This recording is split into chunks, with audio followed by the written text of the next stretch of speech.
Welcome to the Deep Dive. Today we're plunging into a topic that really touches almost every moment of our lives, the relationship between our smartphones and our brains. Chances are you've got yours nearby right now. That's almost certain, isn't it? They're just such an integral part of modern life. And, when we talk about their impact on our minds, the conversation often, well, it veers towards the negative, the potential harm. Exactly. We hear so much about doom scrolling and shrinking attention spans. Is that really the whole picture? Probably not. Our goal today is to explore some really fascinating insights, actually. They come from the Finch Q team at iwantfinch.com. Ah, yes, they're about to launch a significant update to their Finch 2 app, aren't they? They are, and they've been doing some interesting thinking about how our brains interact with these devices. We want to get beyond those surface-level worries and uncover the more nuanced reality, looking at both the genuine risks and, maybe surprisingly, some potential upsides. Yeah, what's fascinating is that, well, many of us instinctively feel a bit uneasy, maybe, about our constant connection to these gadgets. But the Finch Q team makes a great point. The way we use our smartphones, that's the crucial element to consider. Okay, let's dig into that way, because one of the first things that really caught my attention in their material was this kind of unexpected idea that smartphones could actually offer some benefits for our brain health. Right. Counterintuitive. Totally. They mentioned a study, huge study, actually over 400,000 adults over 50, and it indicated a lower risk of cognitive decline in those who regularly use smartphones and computers. Oh. That definitely goes against the common narrative, doesn't it? It really does. And it highlights why we need to look deeper.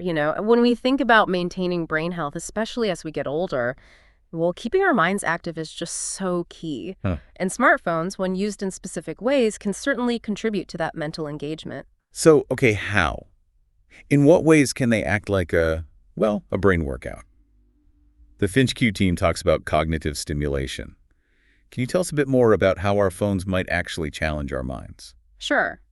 Think about all the different ways you interact with your phone. You might search for information online. Right. Or learn how a new app works, use maps to navigate somewhere new, maybe play a puzzle game. Yep. These kinds of activities, they engage different cognitive functions, things like your memory, your ability to focus, your problem-solving skills. I see. It's almost like a little mental workout, constantly prompting your brain to work in different ways, like solving a puzzle game on your phone that actively engages your visuospatial reasoning and problem-solving, kind of like a crossword or Sudoku might. A mental gym, as they put it. I like that phrasing. Yeah. It emphasizes that it's not just passively taking stuff in, it's actively engaging your mental faculties. Like that. But it's not just about exercising those mental muscles, is it? The Finch Q team also really underscores the importance of social connection. Oh, that's a really critical point. We know that feelings of loneliness, social isolation, they're significant risk factors for both dementia and depression. Huge. Smartphones offer a vital way to stay connected. Friends, family, especially for people who might have limited chances for face-to-face interaction. Yeah, that makes sense. Just a quick text, a video call these can actually make a significant difference in reducing those feelings of isolation. Absolutely. And it's not just keeping in touch socially, right? Think about the practical day-to-day support smartphones give us. Reminders for meds, calendar alerts for appointments. Yeah, even those brain training apps. Right, to keep your mind sharp. It really sounds like these devices can support independence and maybe build confidence, particularly, say, as we get older. Precisely. And those advantages can be especially significant for certain groups, like older adults or maybe people living alone. Right. But, and this is important, the Finch Q team rightly points this out. It's not all positive. There are definitely potential downsides linked to, well, overuse or maybe misuse of smartphones. Okay, let's shift gears then. Let's focus on those potential downsides. The first one they mentioned is that passive screen time and the kind of mental fatigue that can come with it, I think. Well, I think many of us can relate to that feeling of just endlessly scrolling and feeling drained. Oh, that feeling is very real. When we're passively consuming content, just, scrolling through social media feeds, for example, our brains aren't actively processing information in a way that strengthens memory or attention. Right. In fact, it can sometimes have the opposite effect. It might shorten our attention spans, make it harder to concentrate on tasks that need more focus. And of course, doing that kind of passive screen time, particularly close to bedtime, well, that can significantly disrupt our sleep. Which leads us neatly to another potential risk they highlight, EMF radiation. Electromagnetic fields. I know this is a concern for a lot of people. What's the current scientific thinking on this? Yeah, it's an important question and one that often comes up. The Finch Q team refers to the 2020 findings from the World Health Organization and ICNIRP, that's the International Commission on Non-Ionizing Radiation Protection. Okay. And they concluded that within the internationally recommended exposure levels, the EMFs from smartphones don't seem to pose major health risks for adults. Okay, so within limits, it's generally considered okay for adults. That's the current consensus, yes.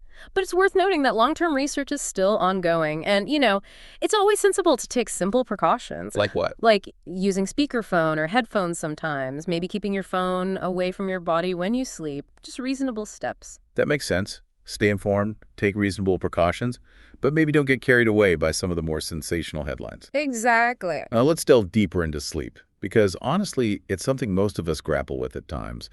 And our phones. Well, they don't always help, do they? Absolutely not. That blue light from the screens, it can suppress the production of melatonin. The sleep hormone, right? That's the one. It plays a crucial role in regulating our sleep-wake cycle.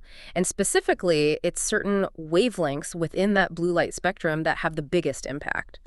So using our phones right before bed basically signals to our brain, hey, it's still daytime. Not helpful. Not helpful at all, makes it harder to fall asleep, reduces the overall quality of sleep, and that in turn has a ripple effect on our cognitive performance the next day, how well we consolidate memories, even our emotional regulation. So the advice there seems pretty clear. Mm-hmm. Try to put the screens away at least an hour before bed. Ideally, yes. And they also suggest using things like night shift mode or blue light filters. I find those can help a bit, personally. That can make a difference, yeah. Reducing that specific blue wavelength exposure. Okay. Another issue they bring up, and one that maybe isn't as widely discussed, is text neck. Ah, yes. I know I've definitely been guilty of hunching over my phone for way too long. Text neck is a very real thing, and it's becoming increasingly common. That constant downward tilt of your head to look at your phone, it puts a significant amount of strain on the muscles and ligaments in your neck and shoulders. You can feel it sometimes, can't you? Absolutely. And over time, this can contribute to chronic neck pain, headaches, even that kind of forward head posture, which can actually affect your balance. Ouch. Okay, so short of completely ditching our phones, what practical steps can we take? How do we address that? Well, making some simple adjustments can really help. Try holding your phone up a bit higher, closer to eye level. Okay. Take regular breaks. Just gently stretch your neck and shoulders. Simple stretches. Yeah.